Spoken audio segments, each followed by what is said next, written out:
ঢলের আশঙ্কায় আগাম ধান কাটতে গিয়ে বজ্রপাতে ৩ জেলায় প্রাণ হারিয়েছে ৯ জন কৃষক। তাদের মধ্যে সুনামগঞ্জের ৬, মৌলভীবাজারে ২ ও সিলেটে ১ জন মারা গেছে।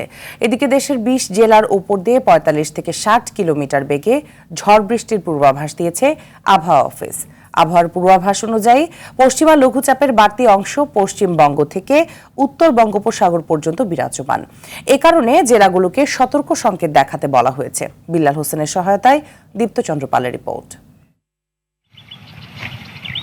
বন্যা পরবর্তী সময়ে ধানের চাষ করে কৃষকের মুখে হাসি ফোটার কথা, কিন্তু ঢল ও জলোচ্ছ্বাসের শঙ্কা নিয়ে কপালে চিত্তার ভাঁজ নিয়ে আগেভাগেই কাটতে হচ্ছে ধান।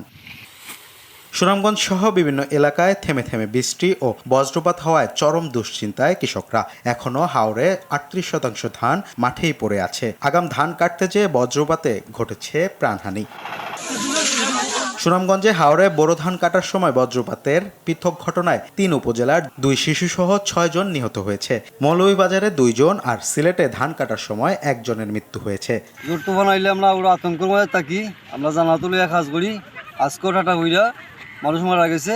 বৈশাখ মাসও নানান ঝামেলায় মানুষ আউরে যায়, বয়ে মানুষ মানে যে হাওড়ে লেখা মানুষ আউরে যায় না। এদিকে ঢাকা সহ ২০ জেলার ঝড় বৃষ্টির পূর্বাভাস দিয়েছে আবহাওয়া অধিদপ্তর। হতে পারে শিলাবৃষ্টিও। ময়মনসিংহ, সিলেট, রংপুর, চট্টগ্রাম এইসব জায়গাতে সম্ভাবনা বেশি। যখন একটা বড় ধরনের বৃষ্টি হবে তার সাথে আপনার কালবৈশাখী ঝড়ো হওয়া, বর্জ্যমেঘ, এমনকি শিলাবৃষ্টি হওয়ার সম্ভাবনা রয়েছে। কালবৈশাখী মেঘের আমরা দেখি সেই সময় আমরা সাথে সাথে নদী বন্দরকে ২ নম্বর নৌ হুঁশিয়ার সঙ্গে জারি করে থাকি। ঝড় বৃষ্টির সময় বজ্রপাত থেকে বাঁচতে বাড়তি সতর্কতার পরামর্শও দেন আবহাওয়াবিদরা।